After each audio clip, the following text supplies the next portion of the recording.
Hello, beautiful people. Welcome to a brand new video in which I'm going to be ranking some of the top productivity hacks that are apparently favored by the public. It's my first time seeing this list of productivity hacks, but this website allows you to rank them in tiers. And I've seen other creators do this before. I was always curious of how they were doing it. And I think this is how, so I'm super excited to get this video underway. My name is Jun Yu. If you're new to the channel, welcome. If you're returning, welcome back. I will be very interested to hear your guys' opinion on my list, and I am more than sure that this list isn't going to be comprehensive because I can already tell that there's some that I use that's not on it. So please leave a list of productivity hacks in the comments as well that we can all accumulate and then maybe create another tier, because I think this video will be a lot of fun. So give this video a thumbs up and of course subscribe. With that all being said, sit back, relax, and enjoy the video. I think we'll just go in order as I see it here. So the 5-minute rule,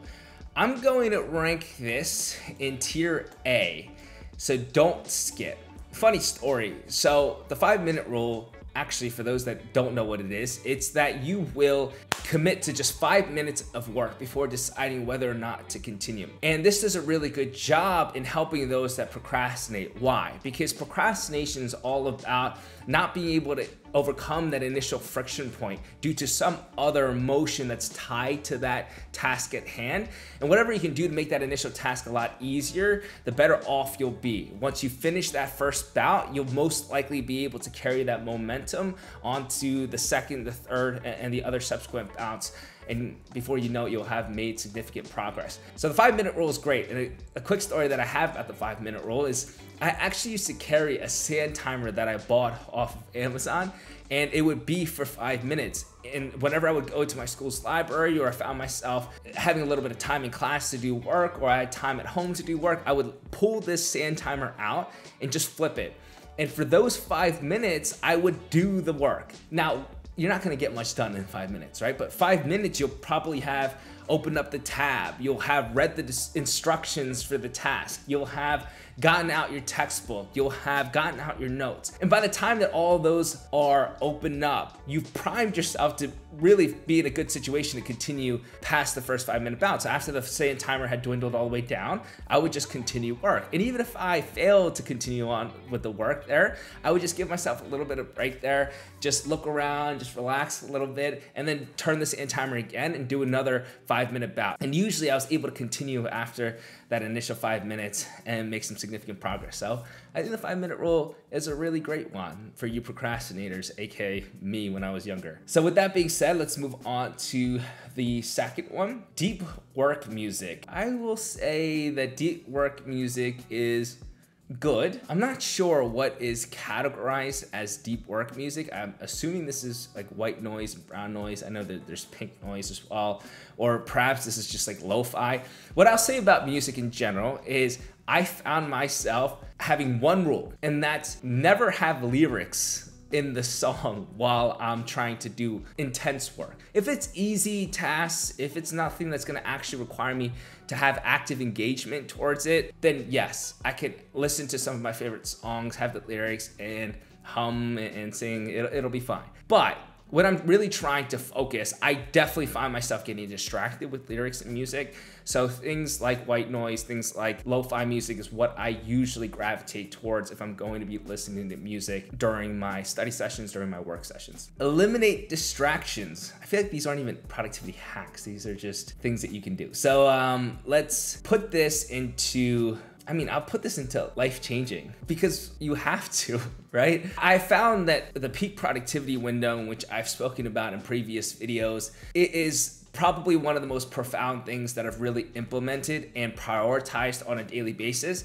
And basically what your peak productivity window is catering towards your natural fluctuations of energy throughout the day, because we all have it. So for me, I'm most alert, most energized, most focused between 6 to 9 a.m. That 3-hour bout, I'm really, really honed in. For you, it may be right after lunch at 2 p.m. For some of you guys are night owls, I understand it. I'm not gonna force you to be a morning person. I don't think you need to be a morning person. If you are more productive at night, great. Know that and optimize that window for your most demanding tasks. So whatever that natural fluctuation of energy looks like for you, whatever that cycle looks like for you, what you should be doing is prioritizing that 1.5 hour, 3 hour block for, again, your most demanding task. So what you'll do in the other parts of the day is either set you up really well to have success during your peak productivity window. So for example, I was creating my learning assistant book and I was writing that, but I would always write that between the hours of 6 to 9 a.m. because I was the most alert. But usually the night before, what I was doing was I would outline exactly what I was writing. I would outline the exact key points that I wanted to include. And then when I would go into my room to do the 6 to 9 hour block, I would put away my phone, I would close my door so that I wouldn't have any disturbances, and I would have a clean desk in front of me. So I'm setting myself up to have a lot of success within that peak productivity window. I would encourage you to do the same. So that's the same idea of eliminating distractions, allowing yourself to have as much success as possible. And so I would totally recommend that as something life-changing. I would hope that you guys are already doing this, but the peak productivity window, I think, is a great way to frame it. And if you can always prioritize your peak productivity window on a daily basis, we all have all these distractions that come about throughout our days, and we find ourselves, due to those distractions, delaying our work. But if you can just say, you know what, this 3 hour block, this 6 to 9 a.m., I don't care what else happens, as long as I prioritize that 3 hour block, I'm gonna have some significant progress in the right direction by the end of that day. And so for me, anytime that somebody needs something from me and I know that it's going to require my time and it's going to distract me from the work, I always say, yeah, I'll get to that in the afternoon, or I'll get that in at noon, or I'll get that in at night, because no matter what, I'm prioritizing that first 3 hour block for me.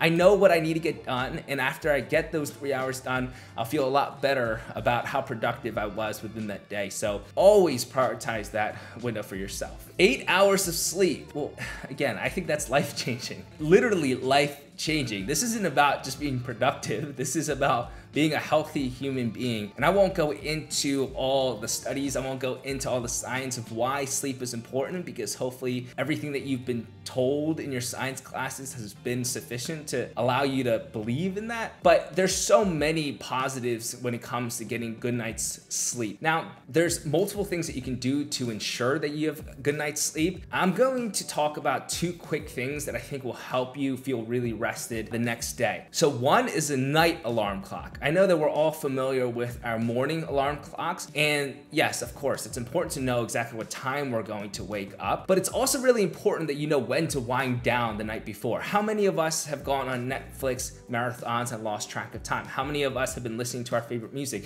How many of us have gotten really lost in our work, and by the time that we look at the clock, it's already 1 a.m., 2 a.m., and then you try to get up at your usual time at 7 or 8 a.m. the next day? Obviously, you're gonna be extremely tired. There's 2 components there, right? It's not just about when you wake up, it's about when you go to bed so that you have that 8 hours of sleep. So that night alarm clock, what it'll do for you is give you the awareness that yes, it's approaching that time. It's approaching that time in which I need to wind down.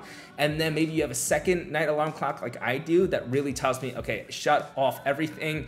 This is your time to really get into bed. So I would highly recommend using a night alarm clock if you haven't ever done that before, because I found it to work really well for me. A second thing that I want you to consider is something that I call the 10-hour rule, or I guess in this case, 11-hour rule. And what the 10-hour, 11-hour rule is specifically is at least 7 hours of sleep plus 3 hours of no phone. And that equals 10 hours, right? For me, that allows me to feel really rested, really recovered, and really energized as I approach the second part, third part, and fourth parts of my day. What do I mean by this? Well, you'll get at least 7 hours of sleep, but a lot of us, what we'll do is go on our phones immediately when we wake up. And you will find that it makes you feel lethargic for a multitude of reasons, and I've spoken about those in past videos. But the idea is if you don't have the distraction of your phone for the first 3 hours, you can go through your morning routine, everything that's healthy about it, right? So if you're doing your meditations, if you're doing your prayers, if you're doing anything, whether it be exercise or maybe your first deep work session, you do that without your phone in sight. And then when it's about 10 a.m., 11 a.m., 12, depending on when you woke up, and you can get the day started, you'll find yourself a lot more energized and feeling good about yourself because you actually made good use of the first 3 hours while you were awake. And that 10 hours is a really good way to recharge. So try that rule out for yourself as well. Okay, daily tasks. I'm gonna say great. I say great because I think that people do it wrong for the most part. And what they'll do is just create this humongous list of things that they need to accomplish. And that can be very overwhelming, right? It's one thing for you to have an awareness of all the little things that you should be doing, but it's another for you to actually take that list and hone it on what is actually going to move the needle for you that day, right? What's actually going to be something that is significant progress for you, or some of these not as important. So again, it's not just for you to write all the list of things that you need to be doing, but can you prioritize them? Are you able to actually narrow it down to the ones that are going to have you finish the day knowing that, all right, I've made some progress in that day? So the way that I view it is I have 3 small wins each day. So it's gonna be something that falls under the category of a physical win, something that falls under the category of a mental win, and something that falls under the category of a spiritual win. This is all part of my journaling session, so if that's something that you guys wanna know more about, please leave that in the comments. I'd be happy to make a video about that. But what that does is it allows me to take this list of to-dos and fit them within my frame of how I want to progress as a human being throughout the day, how I want to actually make this incremental progress so that I sleep knowing that the work that I put in throughout the day allowed me to be a better human being, right? So it allows me to immediately prioritize what's important. And of course, I'll have some things that are just random, not random, but some things that don't necessarily fit within those 3 micro wins, and I'll just create a smaller list of that. But it's a lot less overwhelming than just having a huge list of bullet points of things that I need to get accomplished. That just makes me feel like I'm just checking things off, and that's not how I view productivity. Productivity, I think, it's more of a mental frame. It's more of the way that you approach the day with a level of intention. The idea of just checking boxes doesn't necessarily work well for me. It doesn't necessarily make it enjoyable for me. So yes, I think it's something that you should do. You should be aware of what you need to get done, but also prioritize them as well. Okay, break down goals. I mean, this is life-changing. I feel like maybe I'm gonna have too many top ones. We'll see.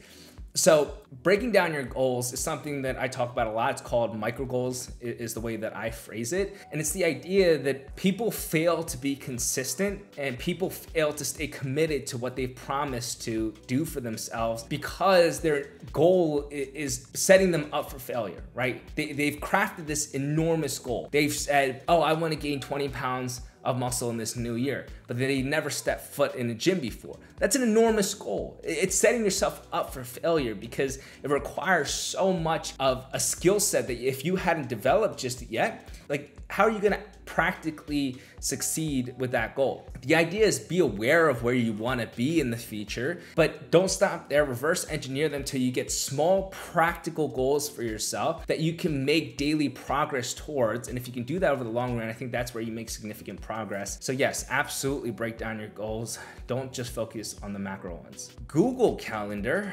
I don't know why they just specifically said Google Calendar, but I'm gonna say great. I think you should be scheduling. I don't know if Google Calendar is what everyone necessarily needs to do.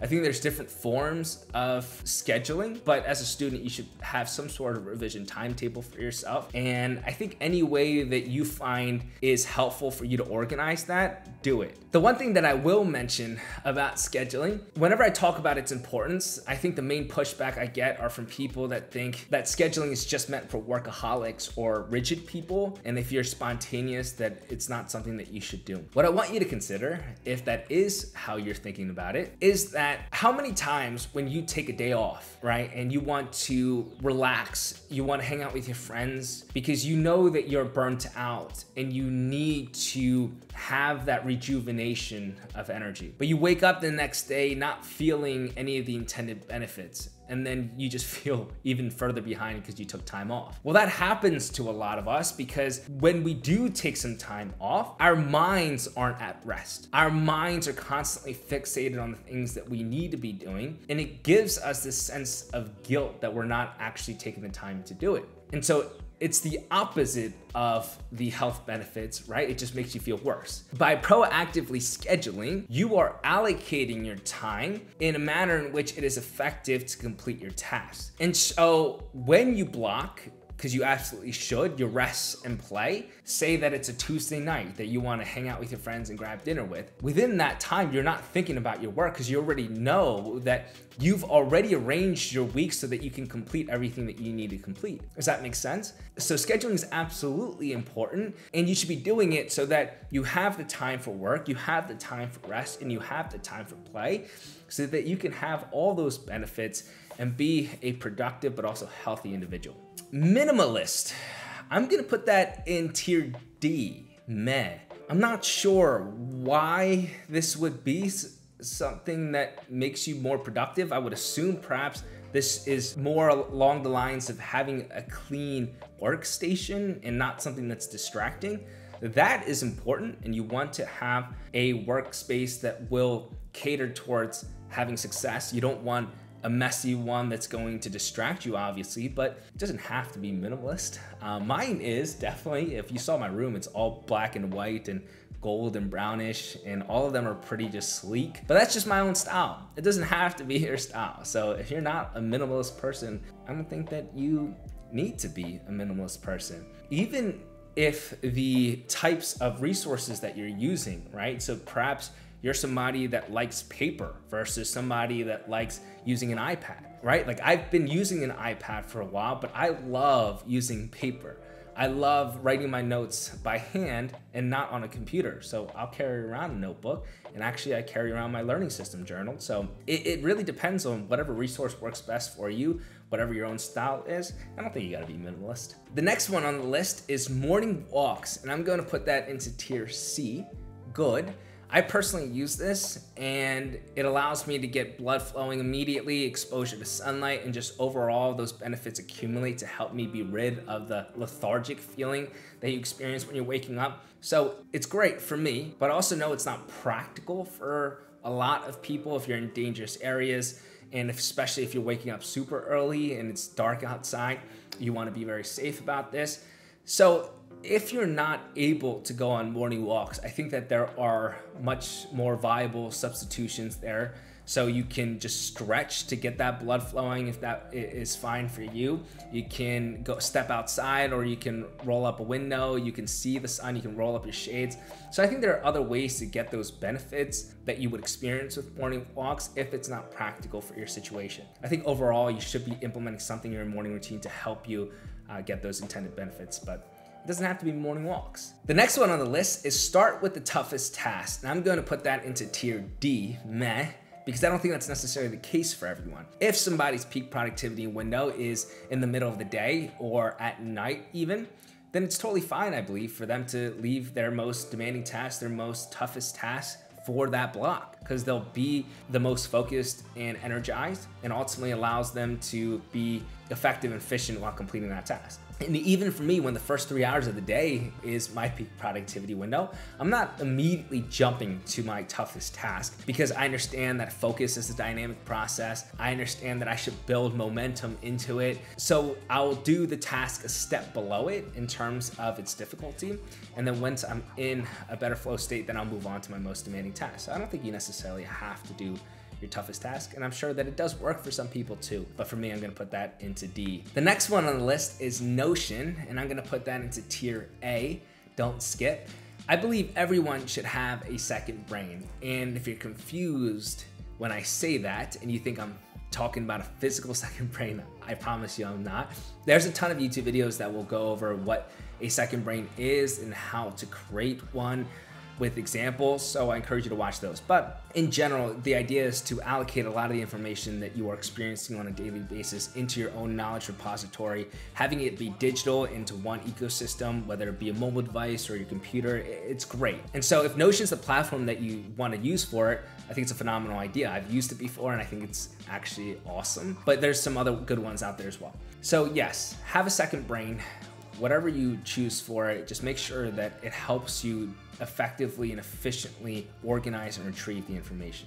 Now let's talk about the next one, Unhook. I actually have no idea what that is. Maybe this is just talking about being disconnected from social media and disconnected from your phone in general. And if that's the case, then I would say great. I think that's part of the whole 10-hour rule that I was talking about initially, where at least for 7 hours you'll be sleeping, and then for the first 3 hours of the day that you are disconnected from your phone. That allows you to really feel energized and recovered. So yes, if that's what it means. In general, right, you want to be very careful with being addicted to your phones. I think all of us are to some extent in our society today, and it's super important that you are aware of the effects that it's having on yourself mentally and even physically too. So I think it's important that you integrate some blocks of your day where it is no phone. Again, if that's what it's talking about, but if it's not, you can let me know in the comments. All right, the last one on the list is wake up early, and I'm gonna put that into tier D. Meh. It's worked phenomenally for me. It's been a game changer for me. But if you don't feel like that is when you are productive, if you don't feel good when you are waking up early, then don't do it. As long as you're getting your 8 hours of sleep, as long as it's quality rest and you feel recovered, I think that's the most important part. And also, early is very subjective. Like, I know that some people wake up at 4 a.m. or 5 a.m. And if you wake up at 8 a.m., 9 a.m., and you're still productive throughout the day, I think it's totally fine. I don't think it's necessarily that important exactly what time it is when you wake up. It's just more important that you got the full night's rest. And with that being said, that'll be our final hack on the list. That was actually a really fun video to make, so I hope that you guys enjoyed it as well. Please, in the comments, let me know if you agree with my tiers, or if you disagree with some parts, or if you hate it altogether. All of it is cool. I'm more than happy to have that conversation with you guys. And if you have other hacks that you think this list is missing, because I'm thinking of some already, I would love to accumulate those and create a different tiered list in the future. Please give this video a thumbs up, and thank you for watching. I hope that you subscribe. And until next time, please be kind to yourselves. I love you guys.